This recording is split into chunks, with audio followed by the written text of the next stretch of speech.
Hi guys, welcome to economics class 17। So आज हम पढ़ेंगे बैंकिंग सेक्टर इन इंडिया। तो बैंकिंग कॉन्सेप्ट का आज हम स्टार्ट करेंगे। ओके, तो सबसे पहले जानते हैं हिस्टोरिकल एंगल क्या है और फिर प्रेजेंट में क्या चल रहा है उसकी बात करेंगे। ओके, तो हिस्टोरिकल एंगल क्या है कि an institution where currencies were stored has been for quite some time. मतलब पुराने ज़माने में भी ऐसे इंस्टीट्यूशंस होते थे जहाँ पे करेंसी स्टोर की जाती थी। ओके, तो उस इंस्टीट्यूशन को आज हम बैंक कहते हैं। ओके, तो पुराने ज़माने में करेंसी क्या यूज़ होती थी? Generally gold coin, silver coins, copper coins, ये सब यूज़ होती थी।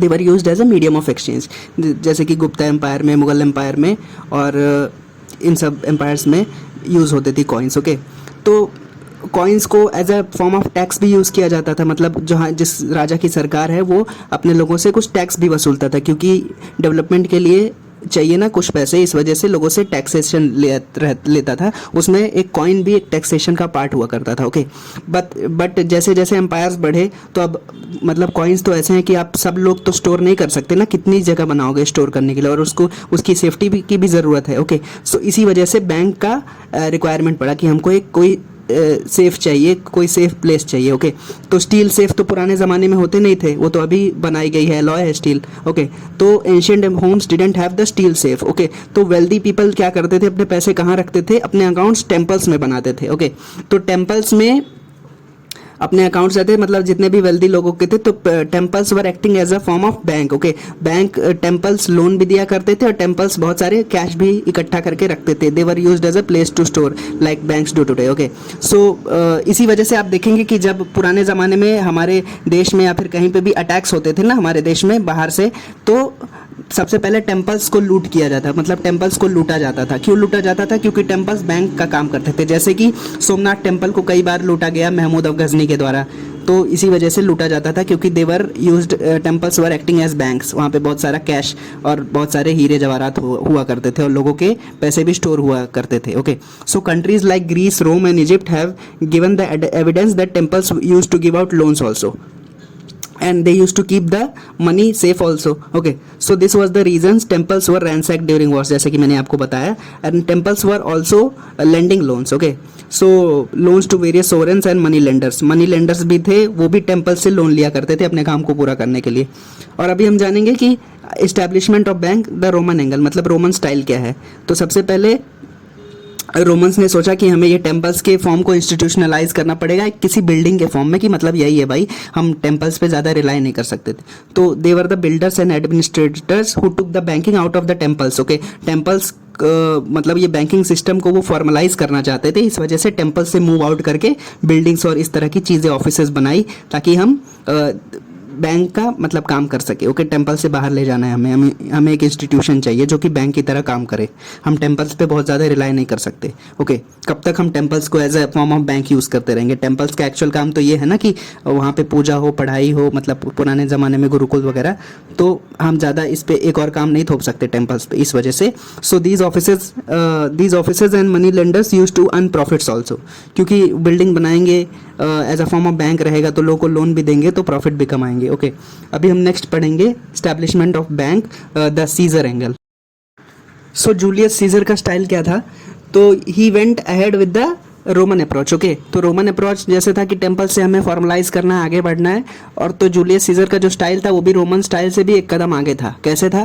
क्योंकि उन्होंने कहा था कि he went ahead with the banking approach, he gave orders of allowing bankers to confiscate lands in lieu of loan payments. मतलब अगर किसी ने बैंक से लोन लिया और लोन नहीं दे पाया तो उसकी ज़मीन जब्त कर ली जाएगी। ओके, तो this was a monumental shift in the power in the relationship of creditor and debtor. मतलब क्रेडिटर मतलब जिसने लोन दिया, डेटर मतलब जो कर्जदार है। ओके, तो ये अलग तरीके से काम करने लगा कि मतलब इतना सख्त तो कभी पहले होता नहीं था। तो इसका कॉन्सेप्ट ये था जूलियस सीजर का कि मतलब जिसने लोन लिया अगर वो लोन नहीं दे पा रहा, या तो उसकी ज़मीन जब्त कर लो, नहीं तो ये जो लोन है चलता रहेगा। मतलब लोन देना ही है, मतलब अगर किसी के पेरेंट्स ने लोन लिया और वो मतलब नहीं रहे तो उनके बच्चों को देना पड़ेगा, या फिर जिस क्रेडिटर ने दिया, जब तक मतलब क्रेडिटर और डेटर, जिसने लोन दिया और जिसने लोन लिया, उनमें से जब तक कोई मर नहीं जाता तब तक ये लोन कंटिन्यू होता रहेगा अगर पे ना किया गया तो। ओके, तो इतना सख्त मतलब जूलियस सीजर के टाइम पे बैंकिंग का था।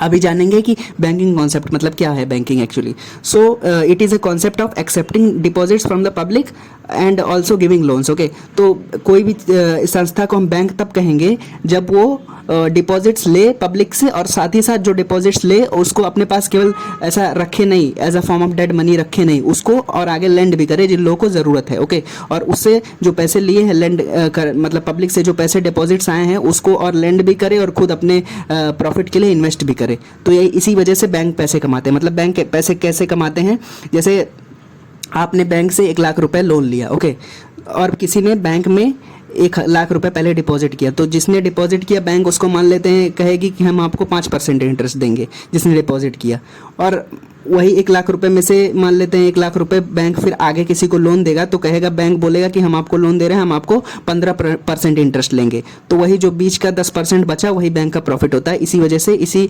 कायदे से सारी बैंक्स चलती हैं, इसी कायदे से सारी बैंक्स पैसे कमाती हैं, प्रॉफिट कमाती हैं। Okay, so it is a concept of accepting deposits from the public for the purpose of lending and also for investment also. मतलब जिसने बैंक में डिपॉजिट किया वो टाइम बाय टाइम मतलब पैसे निकाल भी सकता है, ऐसी बात नहीं है, लेकिन जनरली ऐसा देखा जाता है कि जिन्होंने डिपॉजिट किया है फिर कुछ दिन बाद लेते हैं, तो उस टाइम के लिए बैंक क्या करता है, उसको इन्वेस्ट कर देता है कुछ पैसे को, और कुछ अपने पास रिजर्व भी रखता है कि मतलब अगर कोई लेने भी आता है तो हम दे सकें। इस वजह से मतलब जिसने डिपॉजिट किया वो पैसे निकाल भी सकता है, और बैंक जिसने डिपॉजिट लिया पब्लिक से वो आगे इन्वेस्ट भी करेगा। ओके, सो इसमें 2 तरीके की चीज़ें हैं कि मतलब अगर कोई संस्था केवल एक्सेप्ट कर रही है डिपॉजिट, तो सिर्फ हम उसको बैंक नहीं कहेंगे, उसको लोन देना भी पड़ेगा आगे। Okay, so just acceptance of deposit doesn't make a financial institution a bank. For example जैसे हम देखते हैं कि पोस्ट ऑफिस सेविंग्स बैंक है, सो इसका नाम भले बैंक लिखा है लेकिन वो एक्चुअल सेंस में बैंक नहीं होते। Okay, so post office savings banks are not banks in literal sense, because even though they accept the deposits from the public but they do not perform other functions of lending. मतलब वो भले deposits public से लेते हैं लेकिन चूंकि वो land नहीं करते हैं, इस वजह से पोस्ट ऑफिस सेविंग्स बैंक जो हैं they are not banks in real sense. Okay, similarly अगर कोई सिर्फ लोन दे रहा है कोई संस्था तो उसे हम बैंक नहीं कहेंगे। ओके, तो जैसे कि LIC, UTI, unit trust of India, ITC, okay, so they lend to others but they do not accept checkable deposits. मतलब वो डिपॉजिट्स नहीं लेते हैं, केवल लोन देते हैं, इस वजह से भी हम उसको बैंक्स नहीं कहेंगे लिटरल सेंस में। ओके, तो किसी भी संस्था को बैंक होने के लिए 2 क्राइटेरिया पूरा करना पड़ेगा, एक वो डिपॉजिट्स ले सके, दूसरा वो आगे लोन दे सके, मतलब डिपॉजिट भी ले लेंडिंग भी करे, तभी हम उस संस्था को बैंक का नाम देंगे। ओके, नहीं तो वो बैंकिंग सिस्टम नहीं है, सिर्फ एक फाइनेंशियल इंस्टीट्यूशन है। Okay, so these were the basics of banking sector. Okay, आगे हम नेक्स्ट क्लासेस में इसके आगे की चीज़ें पढ़ेंगे। Okay, so these were the few things I have you understood. If you did not understood it you can comment in the comment section, okay, and I'll clear your doubts. Thank you so much for watching. Bye bye.